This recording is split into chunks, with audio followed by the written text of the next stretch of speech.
Bon, bonsoir. Ce soir, j'ai le plaisir de présenter Étienne Denac, de l'agence Lambert Denac.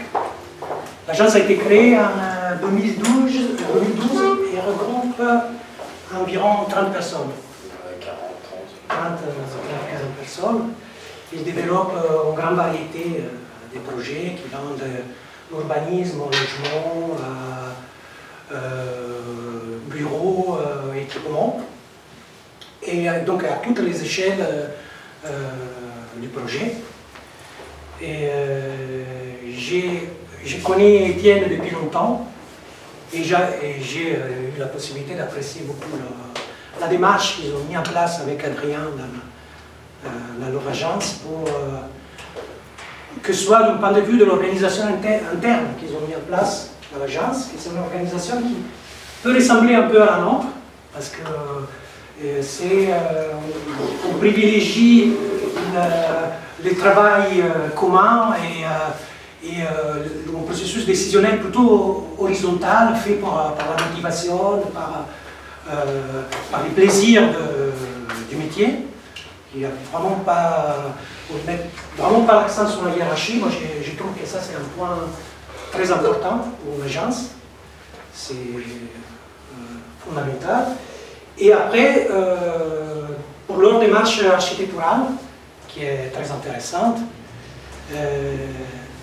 donc je disais, ils affrontent plusieurs échelles du projet, et la partie plus importante, c'est la réflexion sur le territoire et les porter à toutes les échelles du projet. Donc ça, c'est un aspect assez intéressant qui nous expliquera Étienne, et bon, je lui laisse la parole, je ne prolonge pas plus. Et voilà. Merci Raphaël. Donc effectivement, nous on est là, une agence qui est relativement récente puisqu'elle a été fondée en 2012, ce qui est voilà, 6 ou 7 ans d'activité. Une agence qui s'est développée assez rapidement du fait que donc, mon associé et moi avions tout de même un bagage. On a fondé cette agence, on avait l'un et l'autre autour de 35 ans, quelque chose comme ça. Donc voilà, on avait une capacité à engager les choses qui était assez présente déjà. Donc mon associé qui voulait être là, mais qui malheureusement ne sera pas là, qui est à Nice, justement sur le site de Meridia, où vous avez été retenu ce matin, et bravo. Peut-être serons-nous voisins. Donc on est deux architectes très complémentaires qui avons fondé cette agence.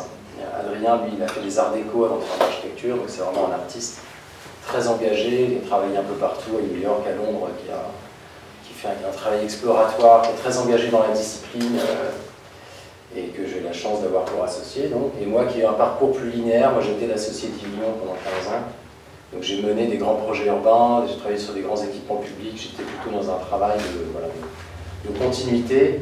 Donc voilà, on s'est bien trouvé. L'agence a tout de suite rencontré un certain succès dès son démarrage. Et juste en quelques mots, pour prolonger ce que disait Raphaël, on est très soucieux de la qualité de notre organisation. On pense que c'est vraiment la condition pour que le projet puisse s'épanouir dans les meilleures conditions. Donc, on a un système qui n'est pas pyramidal, mais qui est plutôt organique, c'est-à-dire c'est plutôt un système où il y a un centre, qui serait quand même mon associé et moi qui polarisons un peu les décisions, mais autour de nous on organise un système d'autonomie où on ne fait jamais de recrutement par le haut, c'est que un système du bas vers le haut, où finalement tous les gens qu'on embauche ont une capacité à progresser, à prendre des positions, à prendre des responsabilités, à s'organiser. On fonctionne sur des équipes de 6 personnes à peu près, avec des directeurs qui peuvent être assez jeunes, mais qui sont très volontaires. Et cette motivation, elle provient du fait que s'ils veulent faire du concours, du chantier, ils font ce qu'ils veulent. Enfin, on organise la possibilité qu'ils fassent ce qu'ils veulent faire, ce qui fait qu'ils compensent éventuellement leur éventuelle inexpérience par une très grande motivation. Et ils organisent autour de leur équipe, ils font leur recrutement, ils organisent leur équipage à leur manière, et chaque équipe, finalement, porte un échantillon de ce que fait l'agence, c'est-à-dire de l'urbanisme, des concours, du chantier. Enfin, on n'a pas des pôles, on a des équipes qui, elles, en elles-mêmes, témoignent de la diversité de ce que l'on fait. Donc voilà, la notion d'autonomie, elle est centrale dans notre fonctionnement, et évidemment le sens, l'autonomie et le sens, c'est-à-dire cette capacité que les uns et les autres ont à pouvoir s'engager, à progresser et à devenir à leur tour plus libres de construire des projets avec une équipe qu'ils auront choisie. Et chaque projet est vraiment un prototype, alors c'est pas très rentable, hein, on travaille beaucoup, on est vraiment dans une logique d'exploration, on fait beaucoup d'essais, beaucoup de déchets, de projets et d'idées, mais c'est pas grave, on se construit un patrimoine conceptuel comme ça, avec le temps, avec des projets tous assez singuliers. Donc aujourd'hui, vous verrez que je vais essayer de thématiser un petit peu un certain nombre de travaux qui vont pouvoir un petit peu témoigner de ce travail. Et donc voilà, et le sens, c'est évidemment se traduit par l'engagement que tous à l'agence on porte dans notre travail. Aujourd'hui, je vais vous présenter des travaux qui sont de différentes échelles, ça peut aller de 5 logements à 75 000 m². On a essayé de thématiser des projets autour de 4 idées qui sont illustrées ici. Donc l'âme des territoires, bon je ne vais peut-être pas les introduire les unes après les autres parce que ça risque de prendre un peu de temps, je ne sais pas combien de temps, peut-être que je mette un petit chrono pour me retenir parce que je peux très d'abord. D'ordinaire, vous accordez combien de temps avec l'invité? Une heure. Là, j'ai plus que ça.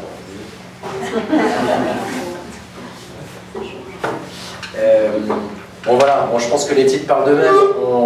La question territoriale, effectivement, c'est une chose très présente dans notre travail. La question des lieux, c'est-à-dire qu'on construit des projets, non pas à partir d'une vision synthétique, mais quelquefois à partir d'une vision plutôt synthétique de lieux qu'on recherche, de qualité spatiale qu'on va imaginer, qui vont organiser autour d'elle un projet qui soit petit ou grand.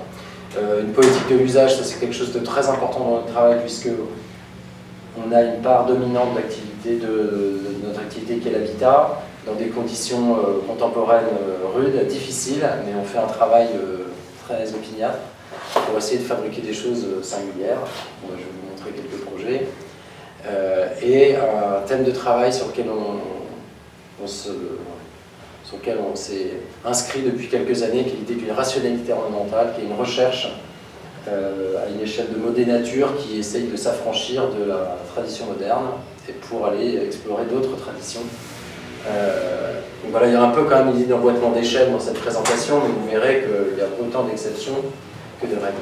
Donc l'âme des territoires, je vais vous présenter 3 projets qui sont plutôt des projets d'architecture, en l'occurrence, des projets qui s'inscrivent dans un territoire et qui s'en imprègnent pour produire quelque chose de spécifique.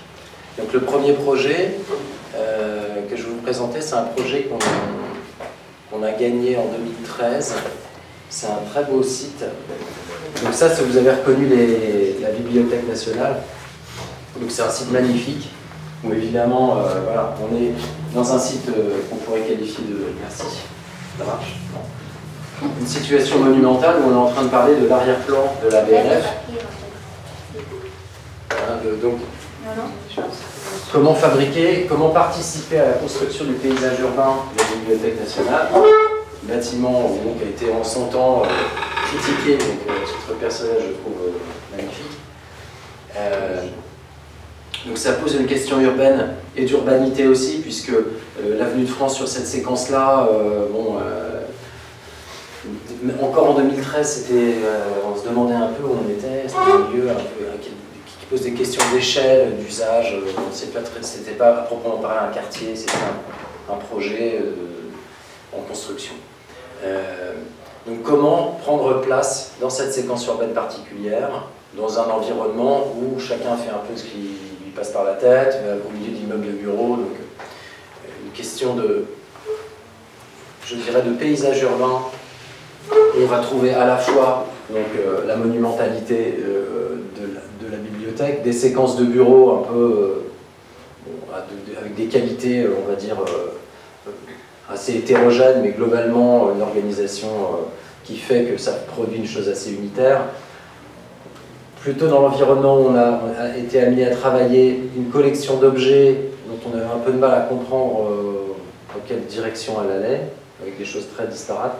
Et juste à côté de nous, un bâtiment qui est maintenant achevé, qui est un bâtiment assez spectaculaire de Marc Mimram, qui est le premier de cette série, puisque ces bâtiments-là sont posés sur une dalle, hein, sur la dalle en béton de la CEMAPA. Ces bâtiments-là sont les premiers qui franchissent, dans la mesure où il n'y a plus la possibilité de poser des appuis. Donc voilà, que faire ici? Donc la situation sur laquelle on a été invité à travailler était celle-ci, qui était un peu la dernière parcelle de cette séquence, puisque le projet de Fabrice Dussapin-Paul était déjà défini, pas construit mais défini, et celui de Mimram, c'était la même chose. Donc deux situations assez différentes, un site en fait très dense, très coincé, où d'un côté on a la possibilité d'ouvrir des vues panoramiques très belles en direction de la Seine, et de l'autre côté des vues vers le 13e arrondissement, vers la commune du 13e arrondissement, et dans les intervalles plutôt quelque chose de très dense, hein, le quartier, j'imagine que vous le connaissez, il produit des vis-à-vis très forts. Donc la première idée c'était comment fabriquer des façades extraverties, panoramiques côté Seine, et comment travailler plutôt sur des vues tangentielles, rasantes, pour que depuis les façades perpendiculaires, on puisse attraper des vues tangentielles vers la Seine. Ensuite, l'idée de fabriquer deux bâtiments plutôt qu'un seul, et puis ensuite un travail sur la ligne de ciel, avec dans un cas plutôt des soustractions, dans l'autre des extrusions, pour produire des situations de toiture exceptionnelles.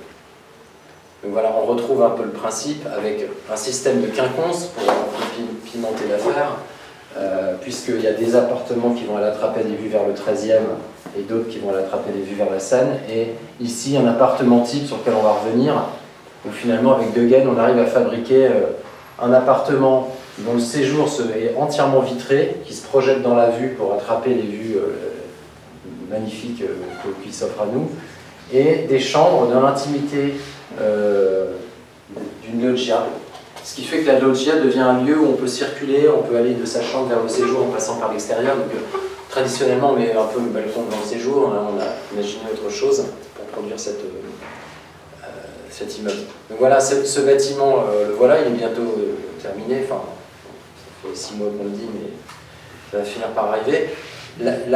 Ce qu'on a recherché, c'était de produire un immeuble d'habitation qui soit un édifice dont on ne sache pas très bien si c'est un bâtiment tertiaire ou un bâtiment d'habitation, et qui fasse au fond le pari d'une certaine neutralité dans son expression, dans les moyens en tout cas mobilisés, mais qui par sa texture, sa tectonique, parle d'une domesticité qui est d'ailleurs assez exceptionnelle. On a quelques vues intérieures à vous montrer. En tout cas, l'idée qu'il arrive finalement à être ni un bâtiment d'habitation, ni un bâtiment de bureau, mais quelque chose, une espèce de matière un peu hybride qui organise le relais entre donc, les bâtiments adjacents et aussi de produire une séquence assez homogène en termes de plastique pour s'inscrire dans une logique plutôt collective pour produire l'arrière-plan de la bibliothèque. Donc voilà, je ne vais pas rentrer dans le détail, mais c'est un bâtiment qui est assez fouillé, qui a une certaine complexité pour des questions constructives. On est sur des boîtes à ressorts, etc. Donc on a fait un travail très poussé d'anatomie pour introduire là-dedans une grande multitude de types d'habitats. Je vais vous en présenter un ou deux qui sont figurés ici, où je crois qu'on a choisi l'appartement le plus basique. Vous voyez, donc on retrouve cette façon de faire un séjour qui se projette et d'habiter sur une grande avenue comme ça, pour la chambre, ça nécessite un recul. Donc voilà, cette logique plutôt du retrait. Constructivement, c'est pas neutre. On a une dalle SNCF qui a une portance qui est donnée, donc il y a une logique de rentabilité. C'est Vinci Immobilier qui est notre client sur ce coup-là. On a aussi gagné ce concours parce qu'on a produit un bâtiment plus léger, donc plus volumineux, donc qui produisait plus de surface à charge. Et donc on avait fait une hypothèse de façade légère au concours que pour différentes raisons, on a dû abandonner, mais c'est un bâtiment qui a pour particularité d'être construit en béton cellulaire. C'est-à-dire qu'il y a 2 niveaux en charpente, et chose assez peu commune pour un bâtiment d'habitation, c'est du Ciporex, c'est de la maçonnerie alvéolaire. Donc qui pose la question, bien sûr, de faire une isolation répartie autour de tout ça, et qui pose la question de sa protection. Donc on a fait le choix d'un bardage en aluminium anodisé qui permettait finalement, de manière assez évidente, de venir s'inscrire dans ce langage tertiaire, une espèce de froideur comme ça du langage, bien que les situations, voilà, on comprend bien le mode constructif qui est donc très... on va dire que l'esthétique qu'on a produite est très dépendante de ce choix constructif qui avait donc une pure logique de rentabilité, puisque Vinci Immobilier avait payé une fortune cette parcelle, qui était un peu la dernière sur le marché. Donc voilà, il est encore un peu vilain, parce qu'il est encore en Ciporex. C'est un bâtiment qui va prendre tout son lustre une fois qu'il aura reçu ses habillages. Donc voilà, ça c'est le type d'appartement qu'on arrive à proposer ici, donc des vues, la perte de vue avec la Seine, la BNF, qui produit d'ailleurs quelque chose d'assez puissant, parce que c'est encore mieux d'une certaine façon que d'avoir une vue dégagée, c'est qu'il y a une vue dégagée qui est totalement magnifiée par la monumentalité de la bibliothèque. Donc ça c'est un bâtiment qu'on va terminer au mois de décembre. Un autre projet à Ivry qu'on a gagné très récemment. Donc Ivry-Confluence, on est à la confluence donc, de la Marne et de la Seine, dans un quartier industriel. On est surtout à Ivry-sur-Seine, qui est une ville qui s'est beaucoup illustrée par des expérimentations, par des audaces typologiques que vous connaissez et que vous reconnaissez ici. Donc assez modestement, on a cherché à s'inscrire dans cette tradition de l'exploration typologique, avec un bâtiment que je vais vous présenter. Une autre caractéristique, c'était ce paysage dans lequel on s'inscrit, dans lequel il y a plusieurs cheminées dont on a choisi les 2 plus belles pour vous les présenter, mais qui sont finalement les monuments de ce territoire, où au-delà de ça, on est sur des choses très basses, donc on a vraiment des choses, ces cheminées très hiératiques comme ça, qui fabriquent l'identité de cette berge inondable et industrielle.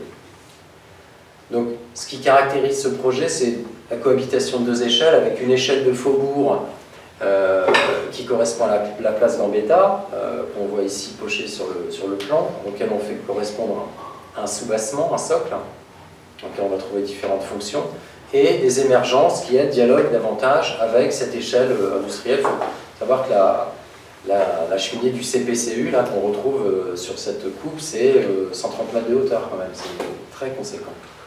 Donc voilà, quelques schémas qui parlent du projet avec ce thème de la cohabitation des échelles, des diversités des usages à différents étages, de questions d'identité de ces bâtiments qui sont quand même assez grands, puisqu'il y en a un qui fait R+15, donc qui va lui aussi rentrer, enfin s'exprimer comme une profonde transformation de ce territoire. Et l'idée d'habiter l'épaisseur, que vous allez comprendre, qui est une petite recherche typologique sur laquelle on a travaillé. Donc voilà, ce projet, en gros, qu'est-ce qu'il propose? Il propose donc un socle commercial. C'est un quartier aujourd'hui, pour ceux qui ne connaissent pas, où il y a un projet gigantesque, on est face à un parc, il y a un groupe scolaire, des commerces, enfin, il y a une station de métro qui devrait être construite juste devant ce bâtiment. Donc voilà, ça justifie d'avoir un rez de ville très constitué. Ensuite, on va trouver des maisons, des appartements en duplex dans les 2 niveaux supérieurs du socle, dans une sorte d'ordre colossal qui vient couronner ça. Et ensuite 2 bâtiments, un qui est plus introverti, qui vient plutôt organiser le pivot avec le quartier, et le bâtiment, ce grand bâtiment dont vous comprenez un peu cette rémanence de l'idée de la cheminée, où on a fabriqué un langage, où on a cherché à travailler sur une mesure assez singulière, où traditionnellement, quand on dessine un immeuble d'habitation, on a des alternances de percements qui font plutôt 1,50 m, des choses comme ça, des trumeaux aussi, pour des questions tout simplement d'organisation spatiale à l'intérieur. Nous, on a cherché à forcer cette échelle pour produire une mesure particulière qui nous permette de fabriquer ces grands trumeaux qui font plutôt 3 m, 3,50 m, pour produire une espèce d'image très élémentaire, très lisible à grande échelle, pour que cet ensemble de trumeaux viennent dialoguer avec l'architecture industrielle. Donc, en termes de plans, donc ça c'est les plans du concours, ils se sont pas mal raffinés, mais on voit un peu l'astuce. Hein, de manière générale, soit on vient attribuer une fonction particulière d'alcôve. Je vais vous montrer d'autres dessins où finalement on a une pièce régulière qui vient trouver un prolongement. C'est prodigieux ça. Qui vient trouver un prolongement comme un appendice qui est facilement appropriable par les acquéreurs, où on peut aussi trouver la solution de l'attribuer à deux pièces différentes. En tout cas, on arrive très facilement à fabriquer des logements avec ce rythme-là, des logements assez généreux, puisque c'est une tour avec trois logements par niveau, ce qui est très rare. Donc avec un développé de façade très fort, c'est assez coûteux, on a quelques soucis, mais on y arrive. Et donc cette idée qu'il y a une collection d'alcôves, c'est-à-dire que chaque acquéreur puisse, ce soit un peu un lieu d'appropriation, de personnalisation du logement, c'est-à-dire qu'on est sur une base de logement extrêmement rigoureuse, très orthogonale, néanmoins ils ont ces appartements, des singularités, ce qui fait que pour un plan type, on peut produire chez les uns et chez les autres, chez le voisin du dessus, du dessous, des choses assez différentes. Et donc on a proposé, c'est Emmerich, notre client sur ce projet-là, que ce qu'on appelle les TMA, les travaux modificatifs acquéreurs, puissent se porter de manière privilégiée sur ces lieux-là pour que les gens puissent personnaliser leur logement sans que ça entraîne de modifications lourdes sur le bâtiment.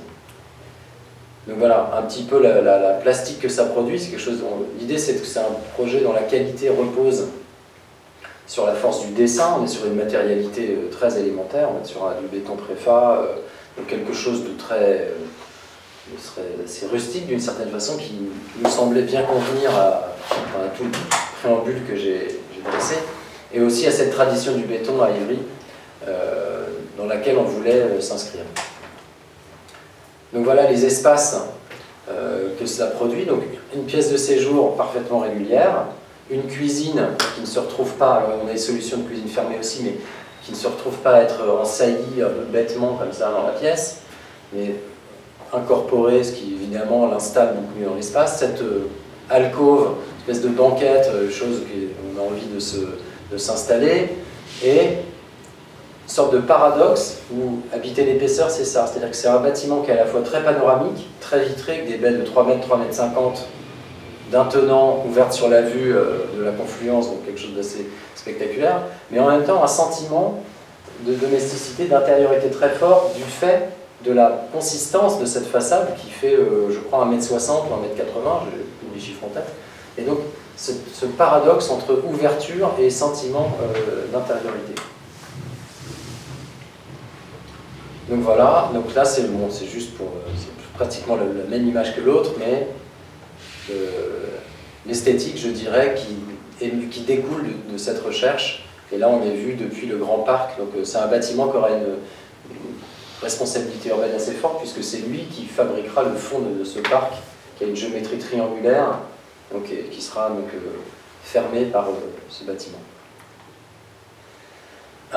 Montreuil, donc, caractérisé par son tradition artisanale très forte, en cœur d'îlot. La particularité de Montreuil, c'est qu'on n'a jamais vraiment les ateliers sur la rue, les ateliers dans le cœur d'îlot.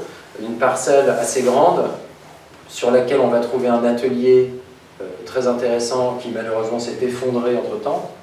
Il était question qu'on le restaure et qu'on travaille avec lui, mais il s'est effondré sous le poids de la neige et du vent.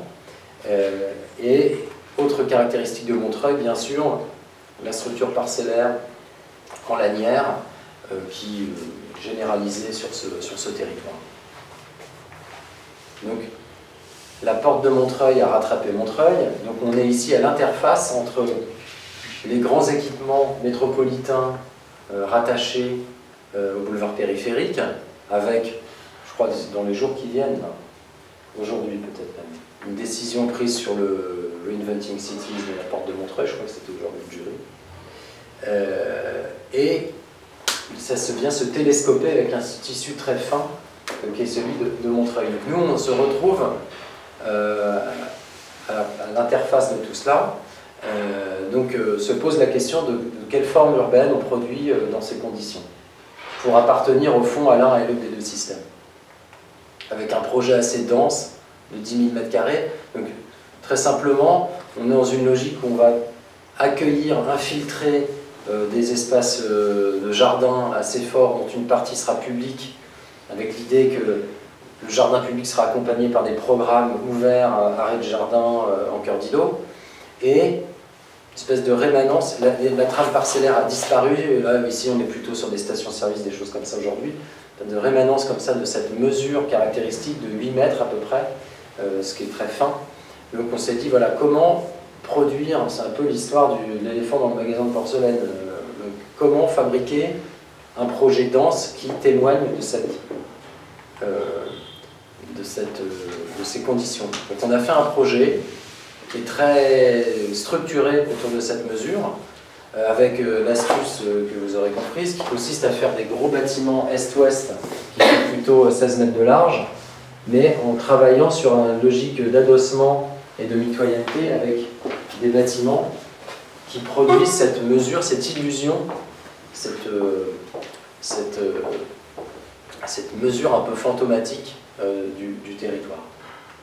Donc, voilà, en 3 dimensions, on retrouve ça. On voit que c'est un bâtiment qui est quand même assez fort, avec des bâtiments qui montent à R+8, avec une diversité de dessins qui, je ne vais pas rentrer à l'intérieur, ce serait trop long, mais avec une très grande diversité de types d'appartements, avec des logiques de plis qui viennent attraper des vues au sud, etc. Et dans le cœur, donc ça concerne tout le projet, mais également tout un travail de colonisation, je dirais, de densification du cœur d'îlot, puisqu'on retrouve ici la halle qu'on va reconstruire, on va l'interpréter, on ne va pas la reconstruire littéralement, mais on va s'appuyer sur son dessin pour reconstruire une chose que je vais vous présenter. Et surtout, on va inviter des fonctions ouvertes au public en cœur d'îlot, ce qui est une chose assez rare et qui est autorisée par cette ouverture ici en bas du dessin. Donc voilà, on reconstruit la halle, pas tout à fait à l'identique, mais toujours avec cette logique de moiser des pièces de bois pour qu'elles soient de plus petites sections, moins coûteuses, etc. Donc on produit un lieu qui va être d'une part à gauche du dessin des ateliers d'artistes qui font les rez-de-chaussée de ce bâtiment, à droite un programme ouvert au public qui serait des ateliers associatifs et une espèce d'espace intérieur résidentiel qui serait une partie commune. Et donc ce bâtiment en cœur d'îlot, qui, vous l'aurez compris, est ni plus ni moins une espèce qui est engendré, je dirais, par l'architecture de cette halle, dont on va retrouver les caractéristiques spatiales, mais évidemment pas le bâtiment lui-même, parce qu'il est irrécupérable aujourd'hui.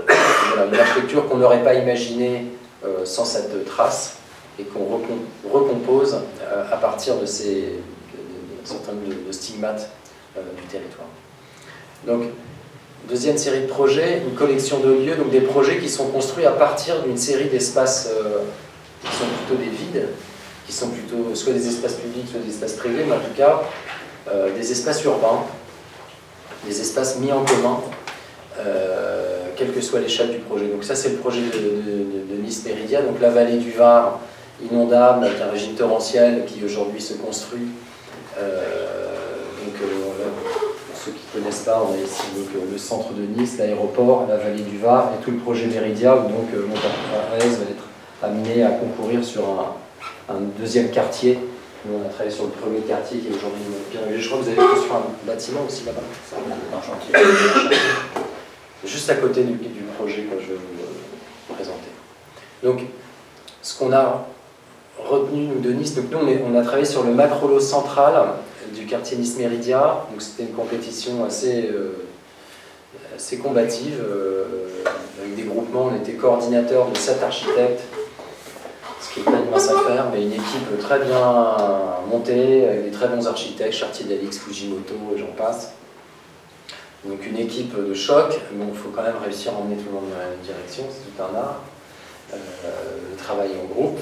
Et donc on a fondé le projet sur voilà, des caractéristiques niçoise. Donc voilà, l'idée d'un espace public très convivial, un espace public en 3 dimensions aussi, avec le Consalia, c'est évidemment la référence, et puis une espèce de projection, de catapultage du paysage et de la ville, dont témoigne très bien cette image. Donc ça, c'est l'image fondatrice de notre projet.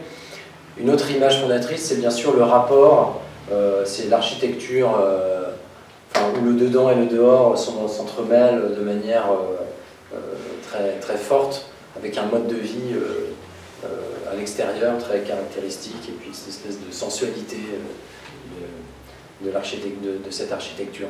Donc, on a fondé le projet sur 3 lieux. Il y avait une page qui n'était pas blanche, il y avait des îlots, mais il y avait une très grande liberté sur la disposition des masses et des programmes. Les espaces publics étaient un peu définis, mais pas complètement.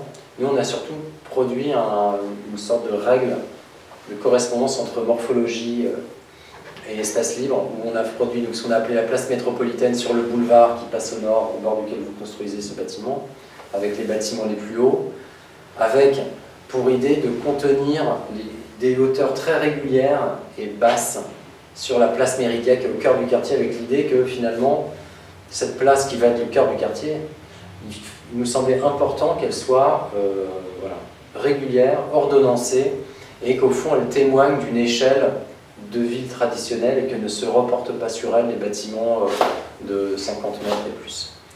Et enfin un 3e espace libre qui est un patio qu'on a lui imaginé, qui serait un peu dans l'idée d'une organisation un peu fractale comme ça, des sensations dans la ville, un espace intérieur plus intime. Bon, et ensuite, c'est un projet qui est assez ambitieux d'un point de vue fonctionnel, puisqu'il y a 3 niveaux de sol accessibles au public. Donc vous avez compris la référence à un Salia. Donc un rez de ville avec tout ce qu'il faut, monoprix, commerce et compagnie. Un niveau intermédiaire en vert sur le dessin, où là on a des sols qui sont mis en partage, reliés par des passerelles avec une buvette, un café, des potagers, tout un tas de fonctions qui seront gérées par le privé mais ouvertes au public, avec une gestion, avec évidemment un très grand souci d'un niveau de gestion très élevé, parce qu'on connaît aussi le risque de ces belles idées qui nécessitent une gestion impitoyable. Et ensuite des sommets, des toitures accessibles tout à fait en haut des bâtiments les plus hauts. Un thème d'architecture, parce que voilà, c'est bien d'avoir 7 architectes autour de la table, mais il faut se fixer éventuellement collectivement une sorte d'inspiration commune qui ne soit pas un carcan, mais qui soit une envie de tous travailler dans la même direction pour produire une ville et pas un collage comme on en connaît tant. Donc on a proposé cette idée d'une minéralité diaphane. Donc, comment une architecture peut être à la fois minérale et légère, ouverte, avec une épaisseur habitée, une façade à la fois épaisse et très ciselée. Donc c'est sur ce thème-là qu'on a emmené tout le monde. Et ainsi, avec une deuxième règle, qui est l'idée Nice c'est une ville de couleurs, mais on souhaitait organiser cette idée de la coloration, avec l'idée que finalement, elle s'organise de manière qu'on organise son intensité de la périphérie vers le cœur pour que cette place Méridia soit la place la plus traditionnelle au fond, c'est-à-dire colorée, basse et régulière, alors que sur la périphérie, on trouverait plutôt les bâtiments les plus vaporeux. Donc je vais vous proposer un petit travelling. Donc voilà, ça ce sont juste des aperçus du projet qu'on a rendu, où là on a un peu des extraits des architectures des uns et des autres. Donc tout le monde a joué le jeu à sa manière, c'est ça qui est très intéressant, c'est qu'on a une vraie diversité, mais en même temps un vrai cousinage, une vraie parenté entre les choses. Donc là on était sur la périphérie, et là on arrive dans le cœur, donc on sent qu'on est quand même dans une chose assez différente, néanmoins on n'est pas dans une rupture, mais bien dans un glissement de la périphérie vers le cœur. Donc ce projet, peut-être que certains, il a été un peu publié quand le concours a été gagné, donc ça c'est un bâtiment assez... bon, c'est le bâtiment iconique, c'est le bâtiment de Fujimoto qui est une espèce de folie de terrasses suspendues avec des tirants, le tout sismique, antisismique plutôt. Donc voilà, un bâtiment qui est très généreux, très marquant dans le territoire. Bah ça, vous, vous êtes juste à gauche. Ah, c'est le premier plan. Vous êtes sur la photo de famille. Ah, merci. C'est pas illustré très peu de notre part. Et donc on enchaîne, donc on est vraiment les voisins. Hein. Mais d'ailleurs, votre bâtiment, il me semble, fait tout à fait partie de la famille, lui aussi. Bon, je vais aller un peu vite, hein, j'ai peur d'emballer un peu. Donc là, la place métropolitaine, on est sur le boulevard avec les plus grands bâtiments blancs, hiératiques que je décrivais. Donc là, on s'engage dans le quartier, on découvre ce principe de passerelle qui sont dessinés par un artiste. Je passe parce que c'est toute une histoire en soi. Donc là, on s'engage dans une ville assez dense avec une pression assez forte des gabarits. Et on arrive sur la place Méridia, donc la place centrale, où là on retrouve quelque chose de très organisé, régulier, le système de passerelle, la place méditerranéenne traditionnelle, révisitée tout de même, mais on comprend bien l'inspiration. Et ensuite des terrains de sport en étage, avec du, je ne sais plus comment on appelle ça, du paddle, je n'ai pas encore très bien compris ce que c'était, mais c'est un jeu de raquettes, et du tennis, du basket, et des choses comme ça. Donc un immeuble un peu singulier à l'intérieur duquel on va trouver une espèce d'oasis comme ça, lieu, on pourrait y avoir un café, on pourrait boire un petit verre à l'ombre. Donc le projet est vraiment construit autour de cet enchaînement d'espace, et il produit en lui-même une espèce de figure assez forte qui, évidemment, on imagine que tout ça s'est construit pour tout ce qui concerne les émergences autour de vues absolument folles, on voit la mer, la montagne, enfin bref, on profite de Nice pleinement. Un projet qu'on a gagné à Versailles, donc c'est un projet dont on n'est pas un peu fier, pour tout vous dire, parce que c'est pas souvent qu'il y a des... C'est le 8e quartier de Versailles, qui en compte 7, enfin, c'est la tradition, on dit qu'il y a 7 quartiers à Versailles. Et donc, Versailles, pas besoin de vous faire des grands dessins, hein, ils sont déjà là.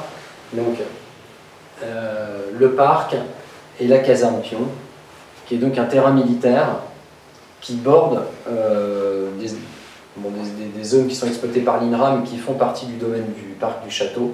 Donc, il y a une des limites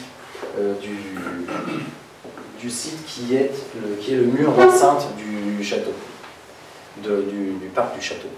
Donc un lieu évidemment avec un poids patrimonial considérable, où voilà, un projet très balisé avec des associations de conservateurs, l'ADF, j'en passe. Donc on a proposé, bon, voilà, la situation on la comprend mieux ici, qui s'inscrit aussi dans un système paysager, hein, cette parcelle qui est donc la caserne Pion,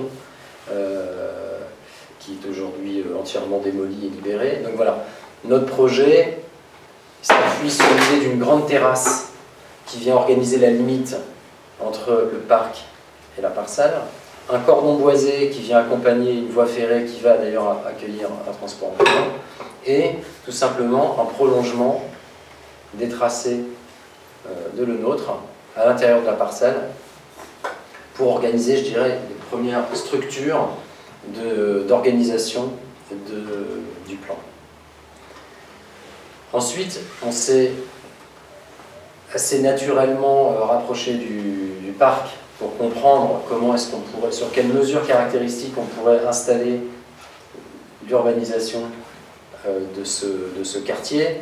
Et il y a une échelle très caractéristique qui est l'échelle des pièces de verdure, qui sont ces grands bosquets qui sont un peu qui produisent à chacun d'eux des univers que vous connaissez, et à l'intérieur desquels Louis XIV, bon je passe sur la cité Jardin, organisait son parcours qui était chronométré. Les fontainiers activaient une fontaine quand ils changeaient de bosquet parce qu'il fallait garantir la pression. Enfin bref, vous connaissez cette histoire, mais en tout cas, ça nous semblait très intéressant, dans des échelles comparables, de s'inscrire dans cette tradition à la fois du bosquet et du parcours pour fonder notre projet.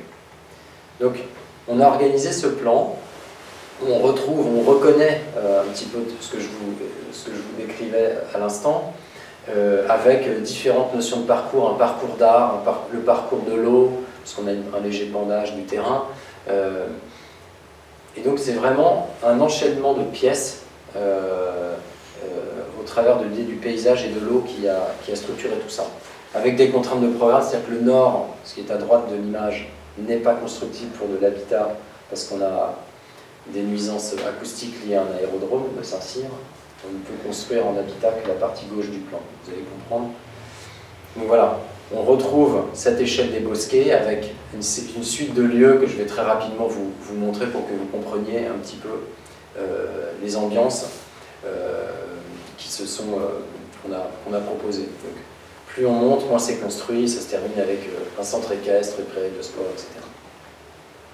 Donc la place Boisée qui est un peu l'accroche urbaine, puisqu'ensuite c'est comme un doigt de gant, on est très loin, il n'y a pas d'infrastructure. On est vraiment dans une logique ici de s'attacher à la route nationale qui borde tout ça, avec quelques bâtiments existants.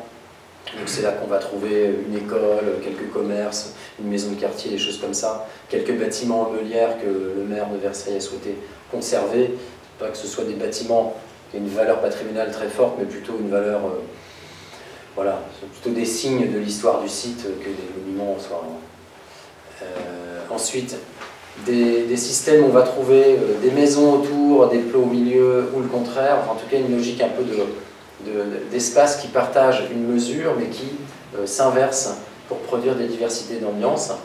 Donc là, on va être sur une venelle, où là, on va trouver des échelles assez petites, on va construire avec de la terre crue, avec du bois, de la terre cuite aussi, enfin, ça va être un projet assez... qui est très ambitieux. Là, aujourd'hui, ce sont des images du concours, mais on travaille avec des architectes formidables, avec Iris Mateus, Sergi Sunblade, ce sont vraiment des architectes de très grand talent, qui nous font l'honneur de travailler avec nous. Voilà, on pense que c'est un projet qui sera, on l'espère en tout cas, vraiment exceptionnel à tout point de vue, ses ambitions écologiques, la qualité architecturale. Et on a un maire enfin, on est très porté politiquement. Notre promoteur ICAD est sous contrôle, complètement, et très moteur même dans cette ambition. Donc voilà, une autre ambiance, là on rentre dans les cœurs d'îlots, on retrouve cette idée de l'eau qui organise le parcours, donc c'est vraiment l'idée d'une cité-jardin d'un nouveau genre. Ensuite, on arrive sur une partie agricole, où on va trouver donc, un écocentre et un hôtel qu'on va avoir la chance de construire pour le groupe Accor. Voilà, un hôtel totalement écologique qui va se retrouver dans cette condition. Il y a l'idée de faire un bâtiment assez iconique aussi ici, dans cet espace totalement dégagé où on sera vraiment au fond dans le château de Versailles. C'est un bâtiment qui va être sans doute assez étonnant. Bon, je passe un peu vite au nord, on arrive sur voilà, un centre équestre qui pourrait être un bâtiment de préfiguration pour les Jeux Olympiques, puisque en bonne logique, Versailles devrait accueillir les épreuves équestres.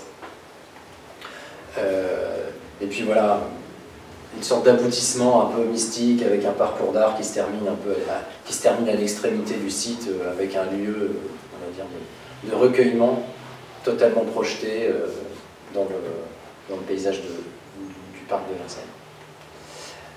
Un dernier projet sur ce thème, donc un village rail, c'est un concours qu'on vient de perdre avec beaucoup de regrets. Évidemment, c'est un beau projet de 200 logements dans Paris, dans le 14e, quelque chose d'assez exceptionnel, juste au-dessus du parc Montsouris. Un lieu inattendu, on va trouver une chapelle, un EBC, c'est une voie placée là, un emplacement de EVP, bref. Des tracés, une chapelle, je passe un peu vite. Et on a construit le projet autour de lieux, un jardin qui existe, qui est ce jardin central, et on a produit une série de lieux autour desquels on a construit des typologies d'habitat. Nous, on était avec une entreprise plutôt de maçonnerie, donc on n'a pas vraiment pu, c'était de la conception-réalisation, les emmener dans la construction bois. Donc on a fait le pari de construire en pierre massive, mais l'effort n'aura pas suffi. Mais ça nous semblait très bien résonner avec ce lieu, qui est un lieu voilà, très minéral, comme vous avez pu le deviner. Et donc à chacun des lieux, sur 3 jardins, on a produit 3 types d'habitats que je vais très rapidement balayer. Et aussi l'idée que les constructions qu'on l'installent sur ce site, viennent dialoguer avec la chapelle, qui est clairement la pièce maîtresse du site, qui organise au fond tout autour d'elle, et qu'on produise des registres de hauteur qui viennent, chacun à leur manière, dialoguer, trouver une résonance avec cette chapelle. Vous aurez compris le clocher, le chœur, le soubassement, etc. Et aussi un travail assez attentif sur l'histoire de l'architecture du site, puisqu'on a une chapelle qui a été construite au début du XXe siècle, qui donc, était pionnière, on va dire, sur ce site. Et ensuite un couvent qui, à sa manière, a commencé à réinterpréter cette architecture, avec notamment cette histoire d'appui oblique. Assez clairement, on a fait quelques recherches, il y avait cette idée de venir construire avec cette chapelle, et donc nous, assez logiquement, en toute modestie, on a cherché à notre tour à venir nous inscrire dans cette filiation, en produisant une architecture que je me garderai de qualifier, mais en tout cas, qui a cette volonté d'appartenir à un système qui la dépasse. Donc avec un système de linteaux retombants, d'appui oblique, d'assemblage de pierre et de béton, de bois aussi, que je vais vous montrer très rapidement. Il y a une grande place où là on a construit un grand bâtiment qui se stratifie, qui produit un système de registre, de variation, qui est une logique un peu d'élancement, qui dans notre idée venait un peu résonner avec le clocher, puis l'idée qu'une tour ne s'arrête pas comme une décapitation, mais comme une chose qui est dans un système progressif, ça nous semblait un peu essentiel. Bon, avec un système de vue qui met en scène évidemment ce site. Ensuite, le jardin de la chapelle, où là, un peu comme à Nice, on s'est attaché à produire, à maîtriser la densité, c'est-à-dire que là, il y en avait vraiment beaucoup, et c'est un projet, on aurait souhaité être plus bas, mais donc là, on est plutôt dans une logique, on est dans des bâtiments qui viennent fabriquer des fenêtres en angle pour venir attraper des vues rasantes et offrir à chacun une vue sur la chapelle. Voilà, on prend peut-être un peu mieux ici, non, pas vraiment. Peut-être ici, voilà. Voilà. Un système typologique, c'est une chose assez modeste, mais qui permet à tout le monde d'habiter avec la chapelle chez soi. Donc l'idée d'une grande résonance entre le lieu et le type d'habitat. Et enfin, l'idée de descendre avec les bâtiments qui sont les plus à droite pour venir dialoguer, venir un peu rompre l'échelle, donc on comprend bien un peu la manière dont les choses s'échelonnent sur ce dessin, pour venir produire les bâtiments les plus bas possibles en rapport avec l'espace vert protégé. 4 autres projets sur cette idée de la poétique de l'usage. Donc la poétique de l'usage, au fond, c'est l'idée d'engendrer des formes à partir de conditions, d'essayer d'optimiser l'utilisation d'une situation.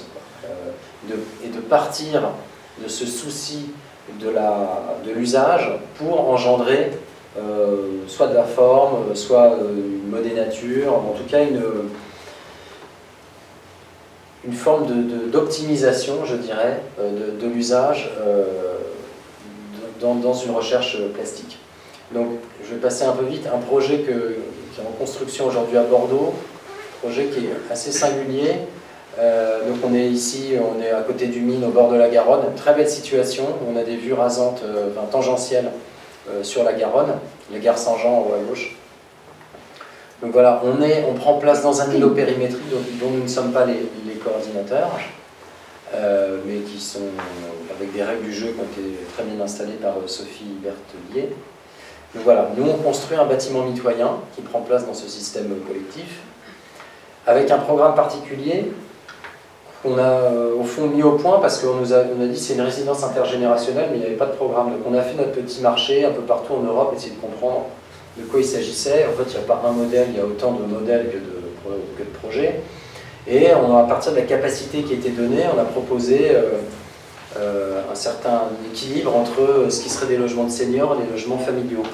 Et on a proposé les logements familiaux, donc c'est un bâtiment épais qui doit faire 15 ou 16 mètres, des bâtiments familiaux côté Garonne, on va dire, sur l'extérieur de l'îlot, mais des appartements qui ont aussi une capacité à être occupés par, pas forcément que des familles, vous le verrez, et côté cœur d'îlot, au sud, des logements seniors, plutôt des 2 pièces, avec des grandes loggias en double hauteur qui permettent d'éclairer la circulation centrale, parce que le problème des grands bâtiments épais, c'est que la circulation est dans le noir, des grands couloirs un peu tristes. Donc, une logique de compensation par l'usage pour générer des grandes loggias en double hauteur qui sont dans une logique de différents niveaux de partage, rattachés plutôt à l'usage des seniors. On a au niveau bas, au rez-de-chaussée, des grandes salles communes, avec un piano, des choses comme ça, une charte d'utilisateurs pour que les familles et les seniors partagent un mode de vie. C'est pas juste partager, je sais pas quoi, des charges de copro. C'est plutôt l'idée que, je sais pas quoi, les seniors aillent chercher les enfants à l'école, je sais pas quoi, que les pères de famille vigoureux puissent porter les courses. Enfin, il y a un peu cette idée qu'on puisse vivre ensemble de manière intéressante. Et aussi qu'en toiture, puissent partager d'autres choses. Donc là, il y a une cuisine d'été, des transats, enfin, il y a un espace qui va être assez spectaculaire, puisqu'il a une vue panoramique dans tout le méandre.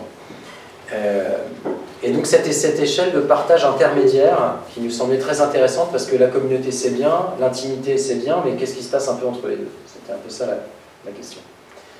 Donc c'est un bâtiment qui est construit en poteaux dalles, ce qui nous permet de décaler les appartements d'un niveau sur l'autre. Donc ce qui fait qu'avec une géométrie plissée qui est régulière, on va trouver des appartements assez différents. Vous allez voir ça. Donc voilà un peu c'est un bâtiment assez prismatique comme ça, où on voit le jeu de quinconce de la façade qui se décale avec un pli régulier et qui découpe finalement la surface en alternance, alternativement d'un niveau à l'autre. Et qu'est-ce que ça produit? Un appartement très élémentaire, mais à notre avis très intéressant, puisqu'il n'a pas de circulation. Une pièce commune dans laquelle on rentre comme à la ferme, on ne va pas montrer rien du tout. Séjour cuisine, et 2 pièces de vie autonomes, 2 chambres avec chacune une salle de bain, qui permettent soit à une famille de s'installer avec les parents d'un côté, 1 ou 2 enfants de l'autre, des choses comme ça, à des seniors de cohabiter tranquillement puisqu'ils ont chacun leur salle de bain, et de partager la salle commune. Donc voilà, le contraire du plan jour-nuit qu'on nous demande toute l'année. Bon là c'est bon, bref. Et tout ça réuni par une seule grande fenêtre, qui occupe tout l'appartement. Donc ça produit, vous l'aurez compris, 2 types d'espaces. Un séjour qui se projette dans la vue, qui est plutôt le panoramique avec un bout de balcon pour chaque chambre, ou à l'inverse, un système plutôt concave, où on va produire au cœur de l'appartement un espace extérieur unitaire et généreux. Donc ça, c'est le cas de figure où l'espace se projette dans la vue. La pièce commune, donc c'est vraiment vitré plein pot, donc je pense que ça va être vraiment très lumineux, très généreux.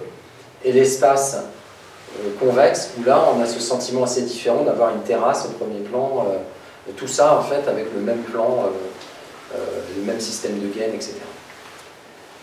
Et enfin, donc cette loggia en double hauteur, qui est donc arpentée par une sorte de mezzanine, puisque c'est un niveau sur 2, là, ça c'est un espace qu'on va attribuer à 4 chambres, 4 appartements seniors. Donc là on voit 1, 2, 3, 4 seniors qui se partagent un lieu comme ça.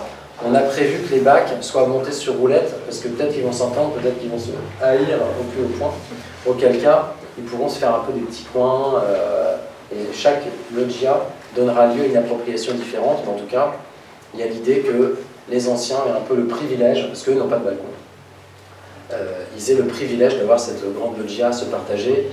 Les seniors ont plus de temps, peut-être de temps pour s'occuper, donc on a trouvé que c'était opportun de leur offrir des lieux qui leur soient spécifiques.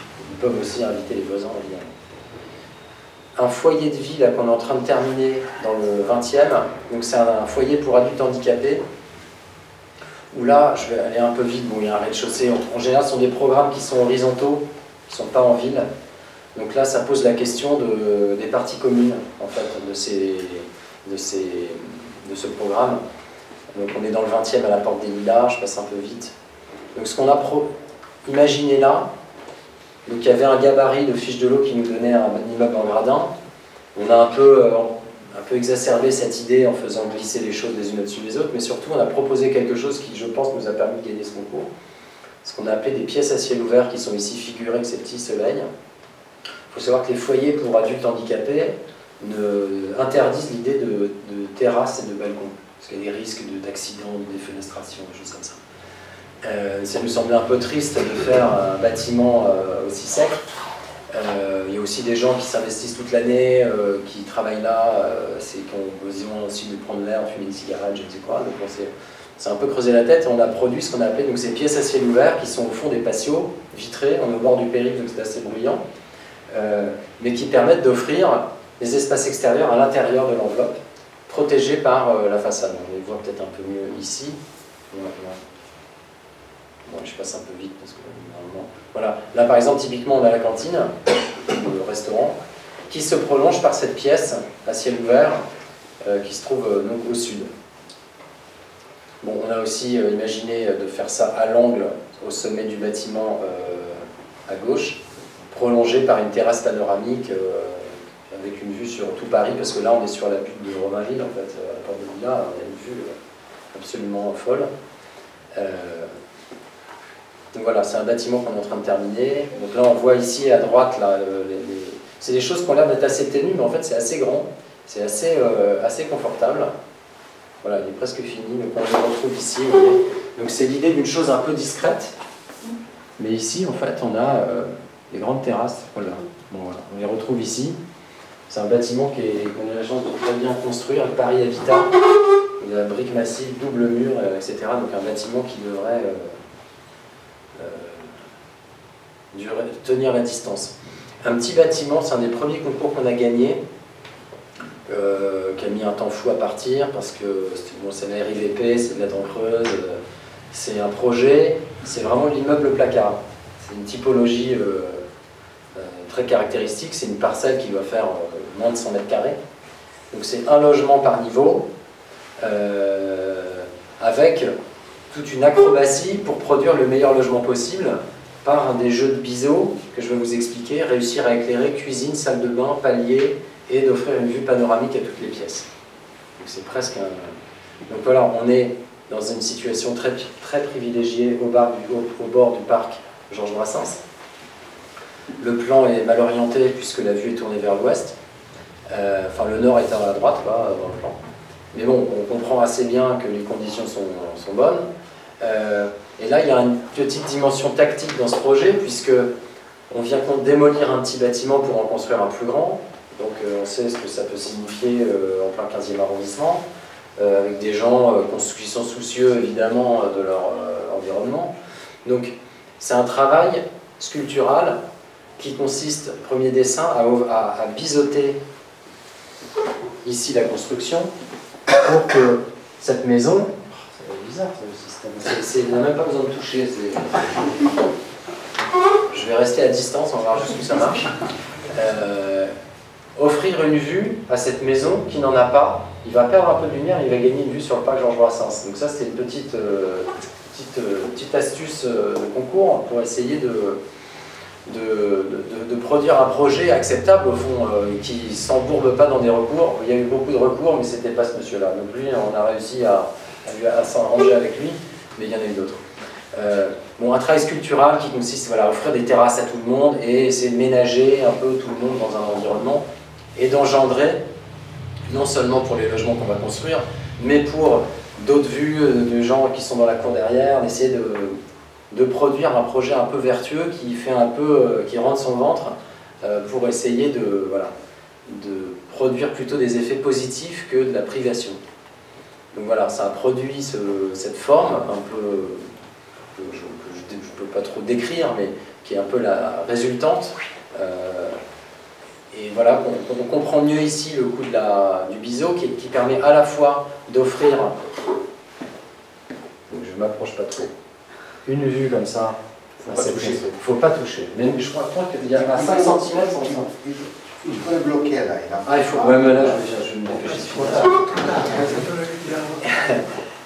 Et puis un bâtiment placard, mais très très maigre. Je n'ai pas les cotes en tête, je crois que j'ai une coupe après, vous allez voir un peu l'acrobatie. Et c'est surtout ces biseaux qui permettent aussi d'être à la fois aimables et de se ménager des lumières, des vues secondaires, etc. pour faire des apparts qui vont être vraiment très agréables. Voilà, c'est un bâtiment minuscule qui se termine avec un duplex où on a juste 2-3 chambres en haut, là, toutes fines, mais qui profitent de vues. Bon, le plan, on l'a vu, hein, je pense que vous avez compris, c'est assez facile à comprendre. Une grande fenêtre panoramique pour attraper toute la vue sur le parc. Une terrasse qui s'installe dans le recul, puisqu'il y a le bâtiment voisin qui est frappé d'alignement. Donc la terrasse, elle a une vue plein sud, elle va voir jusqu'à la porte de vente. Enfin, il y en a qui vont être bien installés. Donc voilà, ça c'est l'image du concours qu'on a produite, qui joue un peu sur cet effet d'illusion. On a l'impression que le bâtiment est pelliculaire, mais en fait il y a quand même un peu de mètres carrés derrière. C'est vraiment l'immeuble totalement improbable dans sa forme. Voilà les vues qui sont absolument, c'est les vraies photos, donc c'est les vraies vues. Donc là on est au séjour du duplex à l'avant-dernier étage. Donc voilà, c'est 100% ouvert. Et puis voilà, là on est en train de le finir. Et il y a une sophistication aussi dans la construction, c'est de la tôle d'aluminium qui est à la fois qui est emboutie en fait, ce qui fait qu'il est à la fois assez iconique comme ça, assez sculptural, facile à reconnaître, et puis quand on s'approche, il a aussi cette petite finesse de détail qui fait que voilà, il y a différents degrés d'attention. Voilà, il est plutôt assez bien construit, c'est le premier projet, je crois, qu'on a gagné, donc on était assez content de ne pas rater notre coup. Mais globalement, ça marche. Donc, un bâtiment assez singulier à Meudon, donc c'est un concours qu'on a perdu, mais on va le construire quand même, c'est une autre histoire.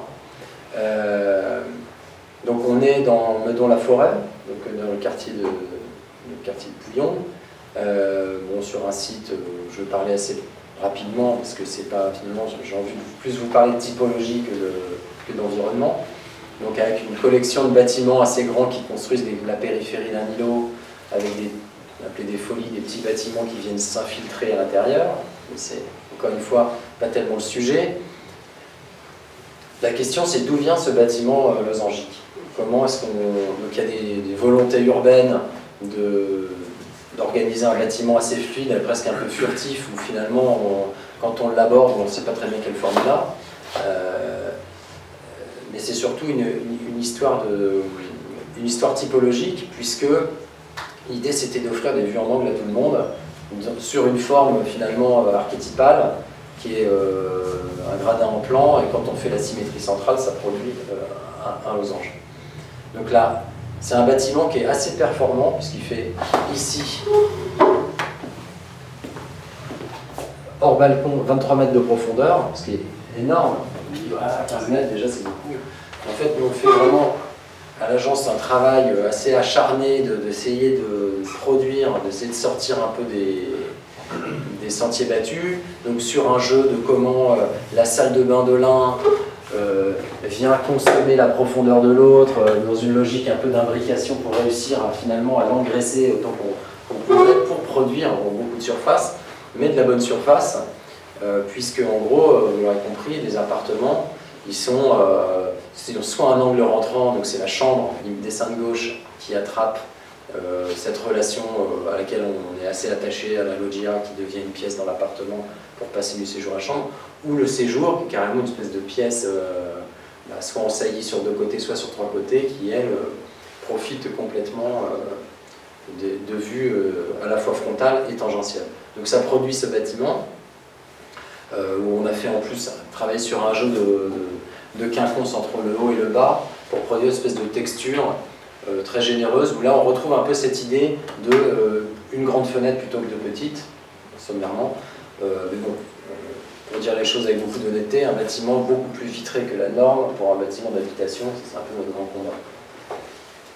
Donc voilà la situation. Finalement, on est parti de cette volonté cette relation entre le dedans et dehors pour engendrer tout l'édifice.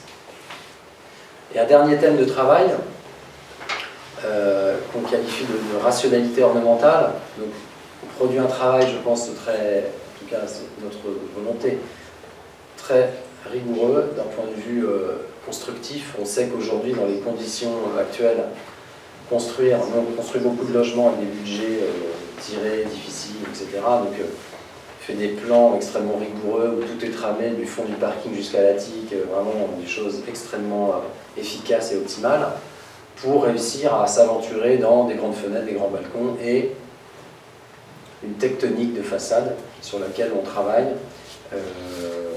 beaucoup autour de l'idée de la préfabrication.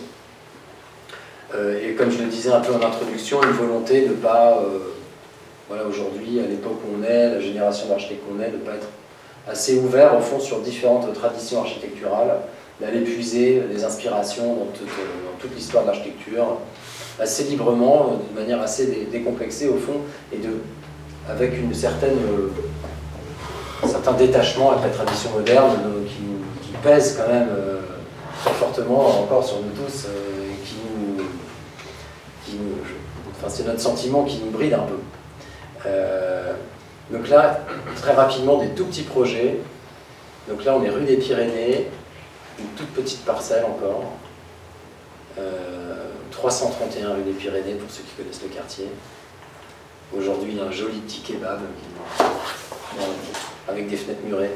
Mais bon voilà, une parcelle qui est aujourd'hui maîtrisée par un promoteur, donc, sur lequel on construit un bâtiment qui est évidemment un peu spéculatif parce qu'il cherche à produire le plus de surface possible sans malmener l'entourage. On joue sur des vues secondaires, je vous passe les détails, mais voilà, on a évidemment construit le bâtiment le plus lumineux possible. Mais surtout, ce qui est très caractéristique de cette parcelle, c'est qu'il y a un peu un trou à gauche, un trou à droite, ce qui fait qu'on se retrouve avec un peu un jumeau, un siamois, qui a un bâtiment en pierre de taille qui est assez beau, qui est habité par des gens qui sont assez fâchés, qu'on vienne construire à côté d'eux, etc. Donc, le travail qu'on a proposé, donc, ce sont des appartements qui seront vendus je ne sais pas combien, mais ce qu'il faut avoir à l'esprit, c'est que construire à Paris, le coût de construction, c'est pas vraiment un problème. C'est-à-dire qu'entre le prix de vente et le prix du terrain, c'est un peu là que ça se passe. Le coût de la construction, il est évidemment plus élevé qu'en race campagne, mais on peut construire à plus de 2 000 € du mètre carré dans Paris. C'est pas vraiment ça qui est déterminant dans l'équation. C'est plutôt évidemment à combien on paye le terrain. Donc, on a un client qui nous a plutôt pas trop contrarié, qui nous a laissé dessiner des choses qui sont un peu hors normes en termes de prestations pour un immeuble d'habitation, avec l'idée que tout soit en béton préfa, avec l'idée d'une certaine, très vitrée. Ça peut même être, on a même imaginé d'installer notre agence dans le niveau bas, parce que c'est tellement vitré que ça fait mon petit bureau, avec l'idée, voilà, que cette rationalité, elle peut s'engager dans un langage que je n'ai pas forcément envie de qualifier d'un point de vue théorique, mais en tout cas, une sophistication, une plastique qui est, dans son intention en tout cas, sujette à bien cohabiter avec cette architecture minérale. Nous, on avait envie, au fond, d'essayer d'établir un langage qui puisse produire quelque chose, un cousinage finalement, s'inscrire dans la tradition de l'immeuble parisien d'une manière un peu nouvelle. Ou aussi raisonner avec l'architecture, art déco, des choses comme ça. Un autre projet au Vésinet, donc une ville très difficile de construire, pour différentes raisons. Donc là, il y a un grand projet d'aménagement qui est porté par Grand Paris Aménagement, qui consiste à construire dans le parc de l'hôpital, donc un très beau paysage. Le Vésinet, c'est l'affaire de grands édifices plutôt privés, isolés, assez démonstratifs, avec une échelle assez caractéristique. Bon, tout le monde n'a pas un hôtel particulier au Vésinet, mais Il y en a plus que n'importe où d'ailleurs. Et une autre idée, c'est l'idée de l'éclectisme, d'une espèce de folie de liberté, c'est-à-dire que chacun, dans son parc, dans son jardin, fait un peu, s'adonne un peu à ses fantasmes, se construit son cottage anglais, son truc. Je trouvais ça assez marrant de travailler un peu dans cette direction d'une architecture peut-être un peu moins policée que d'habitude et plus exploratoire. Donc, on travaille avec l'agence SOA, très bonne agence qui elle aussi est assez inventive, en tout cas dans sa volonté d'invention, on était assez complice. Donc nous on construit les 3 bâtiments qui sont un peu plus foncés dans le plan, qui sont 3 pavillons, bon on est dans les bois, vue à 360 degrés, tout est bon à prendre je dirais, donc on est un peu dans un jeu de placement libre, ou plutôt dans le négatif des arbres qu'on n'a pas le droit de couper, quoi. Il y a aussi un peu un jeu comme ça, on se faufile avec des arbres énormes qu'il ne faut pas malmener. Donc voilà, un travail typologique assez rigoureux, c'est vraiment le plan en étoile mais qui se décline sous différentes formes. Donc des plans au fond très efficaces, très calés, mais qui cherchent à produire chacun un peu une personnalité, un peu comme une collection d'objets, un peu... ils sont tous pareils mais tous différents. Donc voilà, on retrouve un peu ces 3 bâtiments cousins.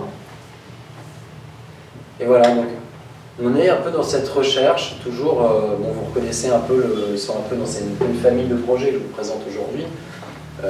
Ça provient, cet enjeu de... Il y a un peu la fois l'idée de fabriquer une chose à la fois singulière, sophistiquée, plutôt massive, un peu dans cette tradition du Vésinet de construire pour durer, et aussi de trouver une réponse à le problème du chantier sec, parce que là on est dans un bois classé, on ne peut pas venir couler des dalles, donc c'est un chantier où on va en tout cas maximiser tous les éléments préfaits. Donc qui dit préfabrication dit une très grande liberté au fond d'exécution, puisque une fois qu'on a un moule, bon, bah, autant faire, on n'est pas obligé de faire un moule élémentaire, on peut produire un moule un peu plus savant. Donc voilà, donc là bon, c'est juste pour vous montrer des exemples, les 3 produisent des complexités géométriques avec un travail assez rigoureux autour du chemin de l'eau pour que ce soit des bâtiments qui soient très... c'est des bâtiments qui vont même un peu verdir, on est vraiment dans les bois, donc il faut au moins que la goutte d'eau soit bien formée. Donc voilà, donc ce sont des bâtiments qui s'expriment comme ça. On voit ici au fond à droite le bâtiment de SOA, et donc nos bâtiments, voilà, qui de manière assez délibérée, l'un en couple, l'autre en plan, cherchent à produire un peu des gestes. Celui-ci c'est un bâtiment en encorbellement qui permet de produire des appartements un petit peu différents d'un niveau à l'autre. Voilà, je passe un peu vite. Celui-là qui est tapis dans les bois, qui est une force tectonique comme ça, très assumée, très lourde, qui me paraissait voilà, intéressante de venir faire dialoguer autant de masse avec un environnement boisé. De profiter au fond de construire en préfa dans un bois pour produire une espèce de poids lourd comme ça. J'ai un dernier projet à Bordeaux, après j'en aurai fini, un bâtiment qui a son importance puisqu'il vient fabriquer la proue du quartier du Belvédère. Donc on est passé de l'autre côté de la Garonne, tout à l'heure on était de l'autre côté. Donc Bordeaux, c'est une ville dans laquelle il y a un certain nombre d'émergences comme ça qui produisent des repères, comme dans beaucoup de villes, mais qui sont aussi des bâtiments un peu plus expressifs dans le paysage. Et donc ce bâtiment, la tour Tréget, donc ce sera le plus grand bâtiment du quartier en hauteur, donc il semblait assez logique qu'il veuille, qu'il soit attentif à cet état de fait. Donc on a proposé cette idée d'une silhouette diaphane, donc comment être à la fois minéral, bordelais, mais plutôt, c'est un peu on retrouve un peu le thème de Nice, mais vous verrez un peu différemment interprété, d'une dentelle dans le paysage. Donc l'idée aussi d'une stratification typologique et architectural avec toute une série d'appartements assez différents avec des sauts en bas, bref je passe, mais en tout cas l'idée d'une variation qui convient assez bien aux bâtiments verticaux pour que voilà, qu'il y ait une amorce et une terminaison tout simplement. Donc voilà, un bâtiment à deux visages aussi, puisqu'il s'adresse à deux espaces publics assez différents, un parc d'un côté, un boulevard de l'autre, donc avec l'idée qu'il y a une face plutôt en loggia avec des grands beaux windows qui attrapent des vues vers la Garonne, quand l'autre serait plutôt réfugié derrière des grands balcons filants. Voilà, qu'on comprend peut-être un peu mieux ici en plan, avec voilà, cette idée des séjours panoramiques, qui sont aussi un emprunt de certaines architectures du 19e siècle à Bordeaux, et du 18e aussi d'ailleurs. Voilà, avec des séjours qui vont être assez dingues, puisque voilà, on a évidemment consacré dans un immeuble triangulaire les angles à des pièces de séjour pour produire des séjours complètement projetés dans la vue. Et donc ce souci d'une sophistication, il y a toujours l'idée qu'une échelle, une intention. Qu'à l'échelle du détail, on retrouve une intention qui ne soit pas simplement, voilà, maintenant, c'est un bâtiment en béton, on coule des trumeaux, qu'à chaque fois, il y a une sorte de décalage et de singularité. Donc voilà, je passe un peu vite, vous aurez compris le principe, l'idée de produire un immeuble qui, un peu comme des cailles comme ça, un peu surjoue l'idée de lancement. Voilà, toujours des pièces préfa. On va travailler en principe avec l'entreprise Legendre, qui est très réputée pour sa capacité à préfabriquer. Donc, on est assez envie de voir ce que ça va donner. Donc là, voilà, on est sur le sud, la partie sud du bâtiment. Donc là, on retrouve les épaulements de registres de variation et de, voilà, une espèce de terminaison qui traduit cette idée de minéralité qui cherche à s'évanouir. Donc évidemment, le béton a une certaine présence. Et enfin, la manière dont le projet, le bâtiment va se présenter et au fond ouvrir la voie à toute une urbanisation qui fait, derrière ça, il y a 200 000 m² qui se profilent. Donc voilà, on a cette responsabilité au fond de fabriquer un peu une première impression de ce quartier. Voilà, j'en ai fini, j'espère que je n'ai pas regardé mon chrono, j'espère que je n'ai pas exagéré de trop. En tout cas, voilà, je ne vais pas forcément préparer de conclusion à tout ça, c'était plutôt un mot de remerciement, parce que c'est la première fois qu'on nous invite. Mais voilà, en tout cas, voilà, ce qu'on cherche, c'est à partir des moyens qui nous sont offerts, c'est-à-dire des marges de manœuvre qui sont toutefois assez limitées, compte tenu des programmes sur lesquels on travaille, à produire voilà, vraiment une espèce de générosité d'usage et produire, voilà, des lieux singuliers et de nouveaux langages pour que, voilà, et si possible, des lieux un peu étonnants. Donc voilà, on est vraiment encore dans une logique de démarrage, on a l'impression d'être encore tout frais, tout neuf, le temps passe vite. Donc voilà, je vous remercie pour ce petit point d'étape qui nous a permis un peu de regarder un petit peu dans le rétroviseur pour voir ce qui nous avait séparés de notre ligne de départ. Donc voilà, merci à vous.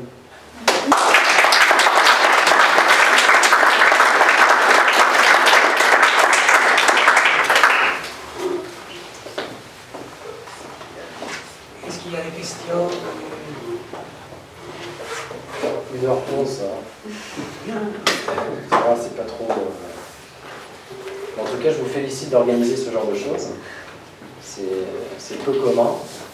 Et c'est très appréciable. Je me ferais bien guider pour visiter un peu la maison. Hein? Très volontiers. Voilà. Toujours bienvenue. Des questions? Nixon. Bon, on peut discuter autour d'un verre. Moi j'ai une question basique. Parmi tous ces projets, dans l'espace de, donc, si j'ai bien compris, 6-7 ans, Ouais. il y en a. L'accès à la commande se fait comment? C'est des concours? Ou c'est du. Globalement, contact ce direct? sont des comptes. Nous, notre commande, elle essentiellement des concours privés. C'est-à-dire qu'on a assez... Les commandes publiques qu'on a, ce sont plutôt les études territoriales que je n'ai pas présentées aujourd'hui parce qu'il fallait quand même un peu se concentrer sur quelques idées. Quelques petits équipements publics, on a fait des transformations de médiathèques, de bibliothèques pour la Sorbonne, des choses comme ça, mais on a un peu de logement social. Là, j'ai parlé de quelques projets, parmi ceux-là, il y a quelques logements sociaux, donc quelques concours privés, mais publics, j'entends. Mais nous, aujourd'hui, on est plutôt recherché sur un segment assez intéressant, où nous, on s'épanouit beaucoup, qui est la coordination de groupements d'architectes. C'est pas une mince affaire, c'est un boulot monstrueux à faire. Des concours promoteurs. Concours promoteurs, lancés par un aménageur.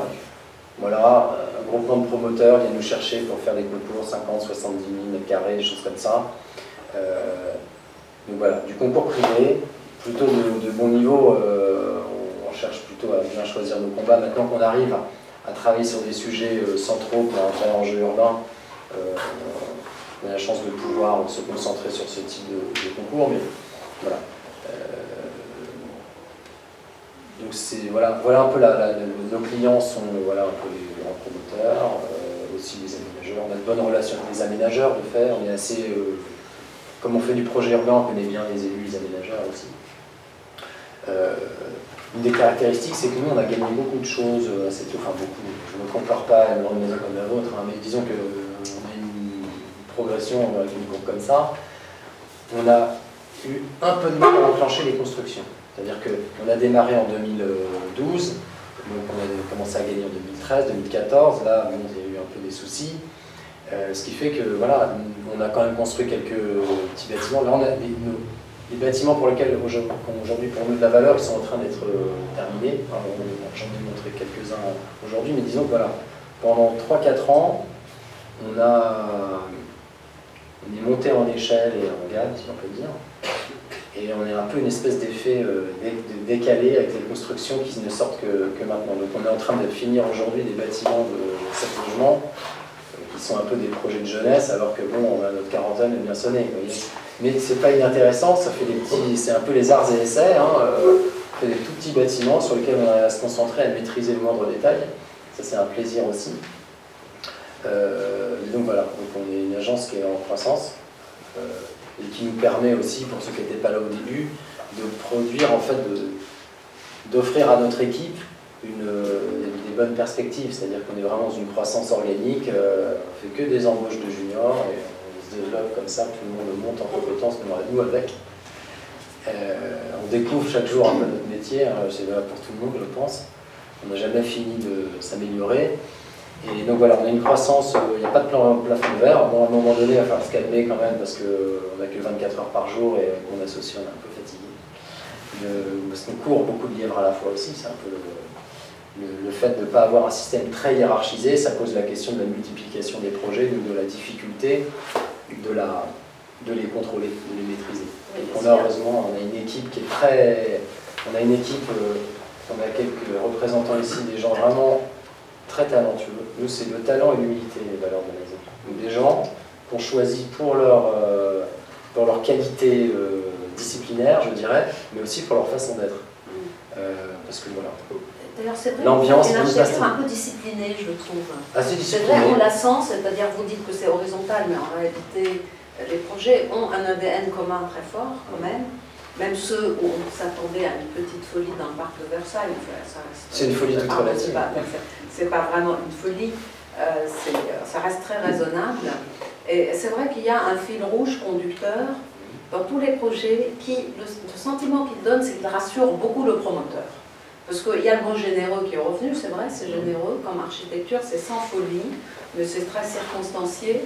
Et même si vous travaillez d'une manière horizontale, on a l'impression qu'il y a quand même une approche et une méthode de travail et une manière de poser les questions qui se retrouvent dans tous les projets que vous nous avez montrés. Oui, c'est la même attitude. On a une attitude qui est très...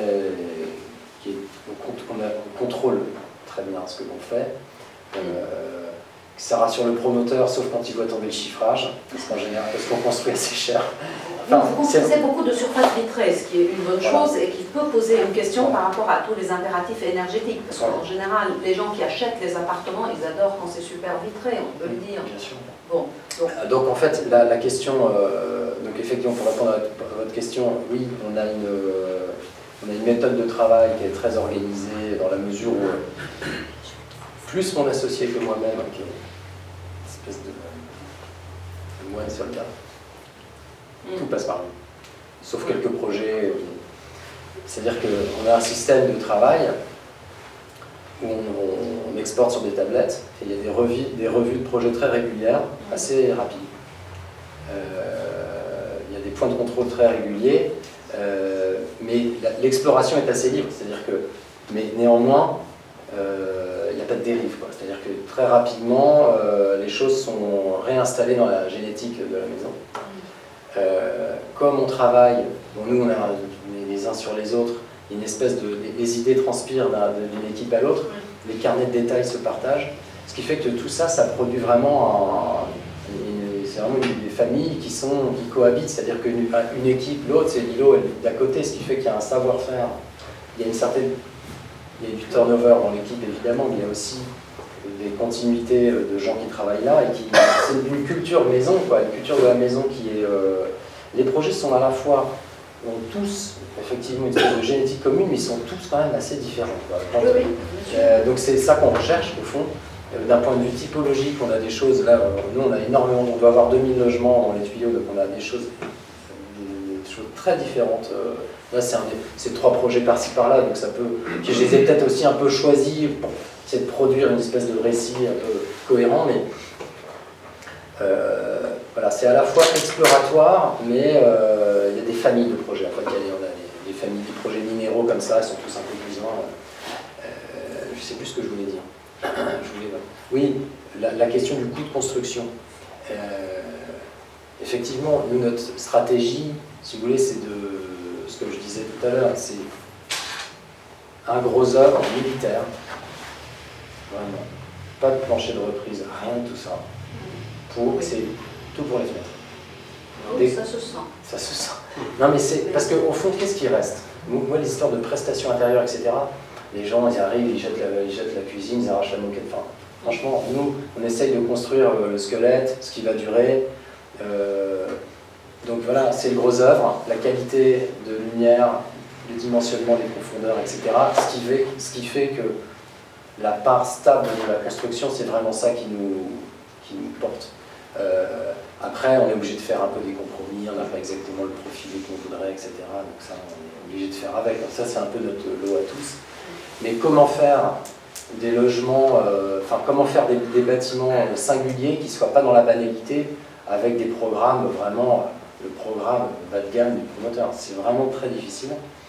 Nous, en tout cas, on trouve ça très difficile. C'est pas un programme bas de gamme, ceci dit, ce qu'on a vu. Non, ce qu'on fait, non, mais on essaye d'en faire des choses haut de gamme. Je sais bien, non, mais il y a des espaces, quand même, on regarde, c'est plutôt des logements de standing, ce qu'on a vu. C'était pas forcément la commande. D'accord, c'est ça un peu le sens de c'est ça le sens de notre travail, c'est-à-dire c'est comment rendre singulier des programmes bas de gamme. C'est-à-dire qu'on arrive, comme d'habitude, 1 400 € du mètre carré, plastique, PVC, machin, 17% de vitrage. Je me dis, mais attendez, excusez-moi, mais je ne sais pas travailler comme ça. Quel est votre budget, monsieur? Machin. La thermique, ça se règle. Quand les choses sont bien régulières, tout se réconcilie, que les coefficients de forme sont intelligents, qu'on optimise tout, et ben on arrive à le faire. Il faut des bons vitrages, ça c'est sûr. On ne peut pas faire des bâtiments performants avec une fenêtre fuyarde, ça c'est sûr. Donc voilà, c'est vraiment ça qu'on cherche à faire, et produire ce qui reste. Et on a même des projets, ça c'était au début, on a même fait des projets avec des fenêtres en PVC, ce qui me hérisse le poil, parce que j'en parle assez librement. Je préfère une grande fenêtre en PVC qu'une petite fenêtre en aluminium. C'est un débat, hein. Mais je pense qu'une fenêtre, vaut mieux qu'elle soit grande et qu'elle produise du confort que super chic et trop petite. Parce qu'à la limite, une fenêtre... La vue ne coûte pas cher. La vue ne coûte rien. Non mais vous voyez, mais ça c'est un vrai débat, parce qu'il y a des... Moi je connais pas l'archi, du quoi, de l'enduit, du PVC, mais je ne me corromps pas dans ce genre de... Je m'abaisse pas à ça, mais moi je pense qu'il y a moyen de faire des bâtiments très beaux avec des moyens assez cheap. Bon, ceux-là ils sont pas si cheap que ça, hein, mais on en a des assez ordinaires, en procédant de ce raisonnement-là, et en se disant que de toute façon la fenêtre dans 30 ans on la changera, je sais pas quoi, vous voyez, qu'est-ce qui reste? Qu'est-ce qui nous survit? Au fond c'est ça qui est vraiment important. À l'heure où on s'interroge beaucoup plus sur la durée de vie des constructions, nous on mène une guerre acharnée contre les voiles en béton, on préfère mettre des poteaux et des SAD pour que voilà, ça puisse vivre derrière. C'est voilà, l'économie du béton au service du confort et de la réversibilité. C'est ça. Mais voilà, on a des convictions, on n'a pas de certitude. On est vraiment dans une logique de progression. Quand j'ai dit que ça rassure le promoteur, c'est qu'il est sûr qu'il va bien les vendre. Ah oui, tout à fait. On fait du beau. Nous, on assume une chose, parce que je ne sais pas pourquoi, j'entends assez peu d'architectes dire nous, on cherche la beauté. On cherche la beauté. Je suis d'accord, c'est un bon La beauté, quoi. Des notions assez élémentaires, parce qu'on pense que voilà, faire du beau, ça rend les gens un peu plus heureux. Et on n'est pas dans une logique. Nous, la subversion qu'on recherche, on peut être dans une espèce d'étrangeté de la beauté, mais quand même dans une espèce de beauté. On cherche à produire vraiment à la fois une surprise et un bien-être. Pas une provocation, jamais. On n'est pas du tout dans une logique de vouloir faire la une des... On s'en fout. On est vraiment dans un... On sait que ça prend du temps, la qualité de l'architecture, elle se juge aussi dans la durée, quoi. Donc on n'est pas du tout dans une logique, on ne cherche pas à être dans une actualité. Ils sont intemporels, hein, c'est-à-dire qu'on peut aller dans le 16e arrondissement de Paris et voir des voisinages de bâtiments des années 20, des années 50, qui sont très urbains et qui sont accolés à du haussmannien, un peu comme ce qu'on a vu. C'est vrai que ça dégage on regarde beaucoup ce genre de choses. On regarde beaucoup ce genre de choses, mais on regarde aussi des choses très différentes.